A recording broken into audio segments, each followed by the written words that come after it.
guys, this is Toto Hammer and welcome back to my channel, and today we'll be talking about the F1 2022 Bahrain Grand Prix review.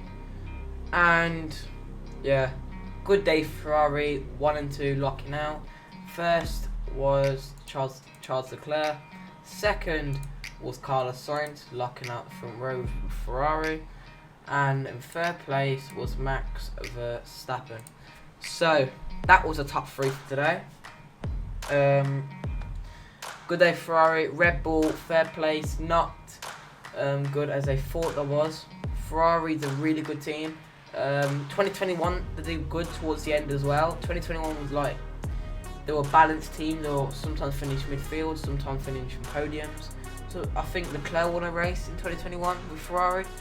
Ferrari, I think, back to their winning ways again. I think Ferrari's going to win the constructors this year. I don't know about the drivers yet, but as it looks now, for now, that Leclerc or Sainz is going to win the title, or Verstappen will win the title.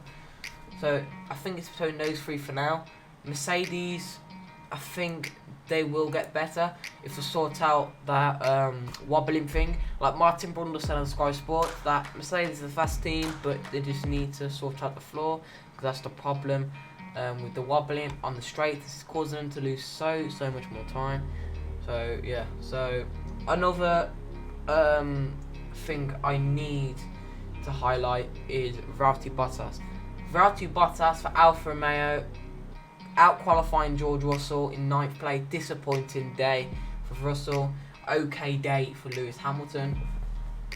So yeah, it wasn't a good day for George Russell. George Russell must be absolutely screwed.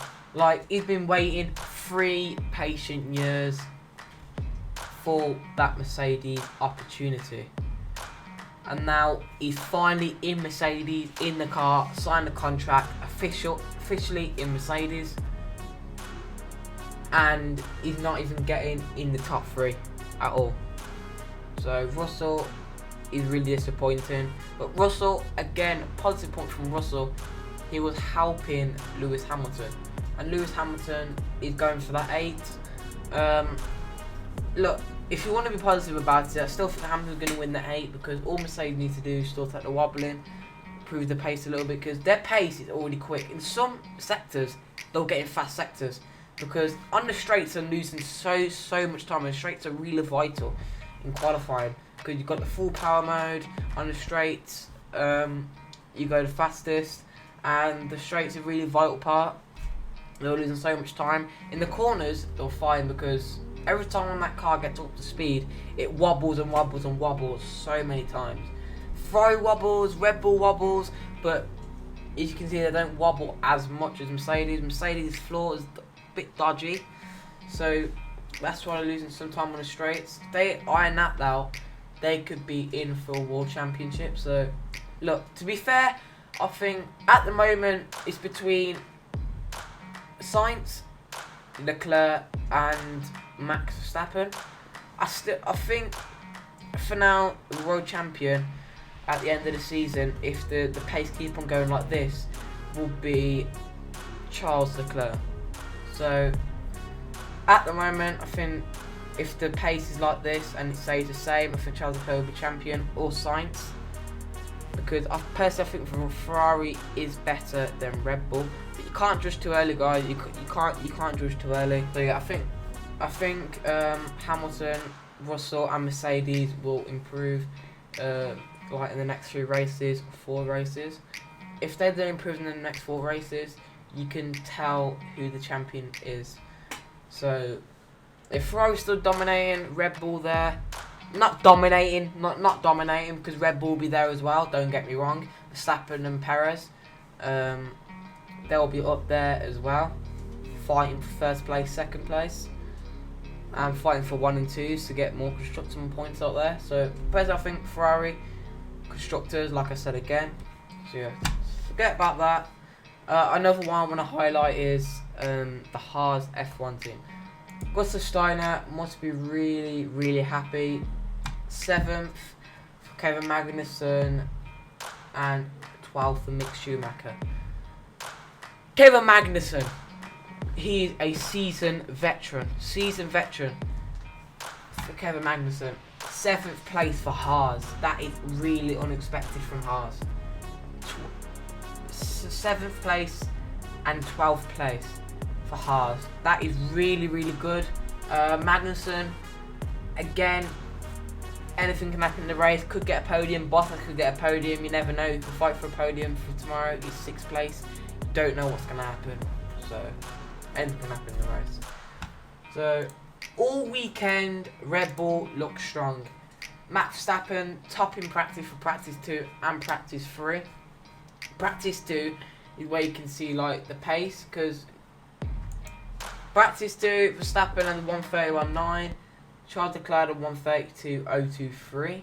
Practice 1, Pierre Gasly top in the timesheets for practice 1. But practice 1 doesn't really mean anything. Practice 1 where you do the race runs, get track time on the track for practice and see where they can go wrong, whether they can go fast or slow.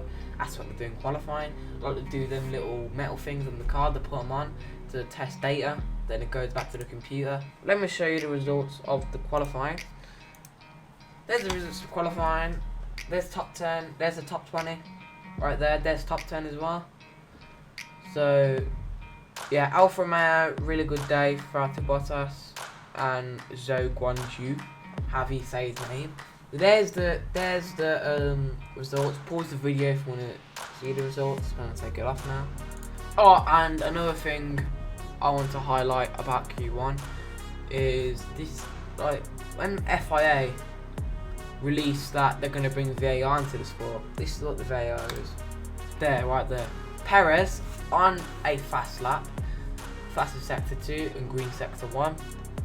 Imagine that was Q3 and Perez just went top of the timesheets, and he's literally outside of the circuit, not in between the white lines, and just outside. Really, that should be a lap invalidation, but he didn't get the lap invalidation.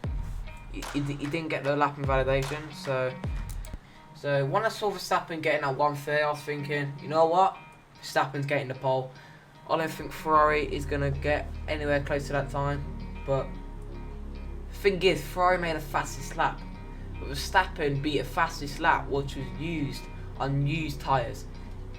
Leclerc was using used tyres when he was on his fast lap. Sainz was, I think, was on fresh tyres and used tyres. I think it was on used tyres as well.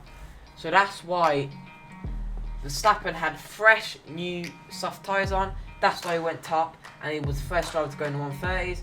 Leclerc 2/10 off him in Q2, 5/10 off Leclerc and Verstappen combined. That's what I think. Yeah. So I think about 2 or 3/10, not 5/10 combined, because that would be a huge gap. 5/10 is a lot in Formula 1. Doesn't seem like a lot, but it's a lot in Formula 1. But if you increase that 5/10 gap every single lap and keep consistent lap times, you're gaining away really, really quickly. Not really, really quickly, but you're gaining away a significant amount of time. So yeah, I'm going to pop up the results again so you can see it. So yeah, look, I just read out the Q1, Q2, Q3 results. Nothing really happened in qualifying. You know what? It felt really boring. Q3, my heart was pumping a little bit towards the end, but that's it. Q1, Q2, I was just sat there on my sofa, just looking. I wasn't even interested about it. Last year stunned me a bit, but forget last year. It's this year now. Let's get over it. It was a really boring qualifying for me. Not for everybody else, but boring qualifying for me. Again, I forgot to point out that McLaren had a really, really bad day today. Really, really bad day. Lando Norris 13th and Daniel Ricciardo, disappointing for Daniel Ricciardo, 18th place. Really, a bad day for McLaren will beat them. Like, a really bad day is that one of them doesn't even make it to Q2, which was Daniel Ricciardo. Just a normal bad day will be just both of them not making it to Q3, just them, both of them out of Q2. So yeah, that's it really for the review. My first one back in age. Sorry if I made mistakes and stuttered a little bit, because it's my first F1 review. I made some before, but I never made one in a long time. Never made a video for a month, so just getting my channel up to date and making content. Try to be more consistent with these. I'm gonna make another review tomorrow about the race. So yeah, that's it, guys. Thank you guys for watching. Like, subscribe, turn on post notifications, and I'll see you guys in the next one. Don't forget to follow on Twitch, YouTube, and Twitter. See you later, guys. Bye. Going on out there. Let's go, baby. Let's go. Come on. Come on. I knew it was in it. I just had to put everything together. Sorry, it wasn't a very clean session for me.